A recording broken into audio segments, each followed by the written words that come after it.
Welcome to today's Explainer. I am absolutely pumped you're here today because we're about to unlock one of the fundamental, everyday secrets of the universe. For the next few minutes, just think of me as your cool physics teacher. We're going to explore an invisible, omnipresent force that literally dictates how our entire world operates. I mean, it holds your car on the road, it lets you hold your coffee cup, and it's the exact reason your favorite shoes eventually wear out. We are talking, of course, about friction. Here is our lesson plan for today. We're covering 1. The invisible opposing force. 2. Microscopic bumps and valleys. 3. The 4 types of friction. 4. The math behind the motion. 5. Friend, foe, and everyday life. And finally, number 6. Myth-busting common misconceptions. All right, Section 1, the invisible opposing force. Let's dive right into this and establish our absolute basics. I want you to think about some things you do every single day. Why do cars stop safely when you hit the brakes? Why does a pencil leave a mark on a piece of paper? Or, why can you just walk across the room without slipping and falling flat on your face? These actions might seem totally unrelated, but they are actually all governed by the exact same invisible force. And here's our academic baseline for it. Friction is the force that opposes the relative motion, or even just the tendency of motion, between two surfaces in contact. That word right there, contact, is your golden rule. If there's no physical contact, there's no solid surface friction. And here's the other big thing. It always acts parallel to the surfaces touching each other and in the exact opposite direction of the motion. So if you push a heavy box to the right, friction is pushing right back to the left. Moving on to Section 2, microscopic bumps and valleys. This is where it gets really visually interesting. Because, spoiler alert, absolutely nothing is truly smooth. Even a surface that looks perfectly polished to the naked eye is actually covered in microscopic bumps and valleys, which, in the physics world, we call asperities. It's kind of like taking two hair combs and pressing their teeth together. When you try to slide one comb across the other, those interlocking teeth strongly resist the movement. That is exactly what's happening on a microscopic level between a wooden box and a floor, or your shoe and the sidewalk. So let's break down this mechanical process step by step. Step 1. Two surfaces come into contact. Step 2, those microscopic irregularities we just talked about interlock with one another. And honestly, it's not just mechanical. There are also weak molecular forces, called adhesion, actually pulling those surfaces together. Step 3, you apply an external force. Basically, you try to push the object. Step 4, friction instantly develops in the exact opposite direction to resist you. And finally, Step 5. If your pushing force is strong enough to exceed the maximum limit of that friction, the interlocking breaks and boom, motion begins. Which brings us to Section 3, the 4 types of friction. Let's look at the different ways this plays out. So not all friction is identical. We've got 4 main characters in our story today. First up is static friction. This acts before motion even begins. Think of when you're straining with all your might to push a parked car and it just won't budge.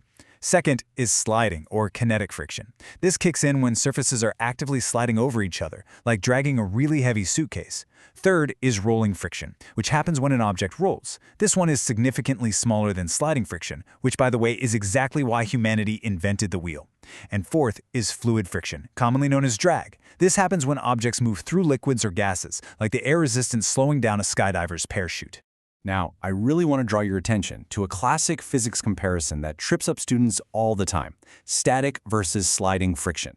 Think about pushing a heavy refrigerator across the kitchen floor. Getting it to budge initially takes a massive amount of effort, right? That's static friction.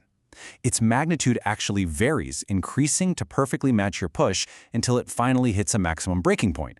But once that fridge is actually moving, it suddenly feels a bit easier to keep it going. That's because sliding friction, which opposes continuing motion, has a nearly constant magnitude that is almost always smaller than that maximum static friction limit. Okay, Section 4, the math behind the motion. Don't worry, we're keeping it simple and practical. These equations are basically secret decoders that help us predict the physical world perfectly. So for calculating sliding friction, the formula is simply F equals mu times N. F is the friction force itself, measured in newtons. N is the normal force, also in newtons, representing how hard the two surfaces are pressed together. If a box is just sitting on a flat floor, the normal force is simply its mass times gravity. But the real star of the show is that Greek letter there, mu. This is the coefficient of friction. It doesn't have any units. It's simply a ratio that describes how much grip exists between two specific materials. And this brilliantly illustrates how the math maps directly to our reality. Just look at these typical move values. Ice sliding on ice has a tiny, tiny coefficient of 0.03. That mathematical reality is literally why ice rinks are so slippery. Wood on wood sits moderately between 0.25 and 0.50. But look at rubber on dry concrete. It has a huge coefficient, ranging from 0.70 to a full 1.00. That high number represents massive grip, which is precisely why we make car tires out of rubber and drive them on concrete roads. I'm going to give you a quick pro tip here, straight from your friendly neighborhood physics teacher. Always draw a free body diagram before you try to solve a friction problem. I literally cannot stress this enough. Sketching out the object and drawing arrows for gravity pointing down, the normal force pointing up, your applied force going one way, and friction pointing in the exact opposite direction, it will completely save you from making silly calculation errors. Section 5. Friend, foe, and everyday life. Let's see how all this math actually impacts our day-to-day. Did you know there's an entire field of engineering dedicated to balancing this force, called tribology? And that's because friction is often our best friend. Like we said, it enables walking. When you take a step, your foot is actually pushing backward against the ground. Friction is the opposing force that grips your shoe and pushes you forward. It's what allows graphite from a pencil to stick to paper. It generates useful heat, like striking a match against a rough box creates enough thermal energy to ignite the chemicals.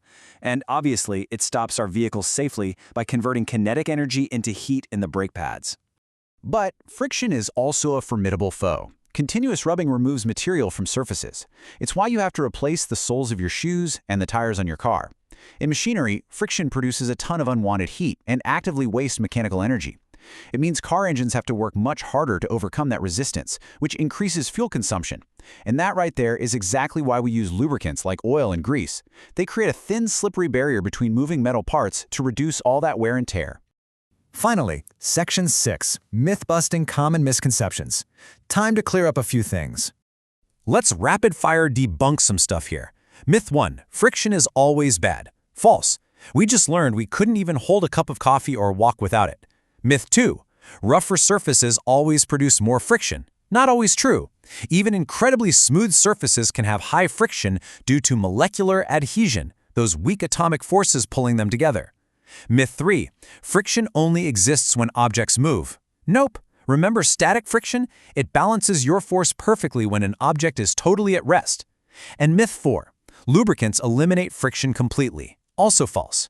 Oil and grease are brilliant at reducing friction by separating surfaces, but they never, ever eliminate it entirely. Which brings us to our final thought for today's explainer. We spend billions of dollars every year engineering new ways to overcome friction, reduce wear, and save fuel. But think about this. If we could magically snap our fingers right now and create a truly frictionless world, could humanity even survive it? The answer is a resounding no way. We wouldn't be able to stand up, drive a car, or build a single building. Yes, it wears down our machines, but this invisible, microscopic interlocking of bumps and valleys is literally the ultimate foundation holding our moving world together. I hope you guys had fun today, and I challenge you to look around and notice this invisible force working all around you.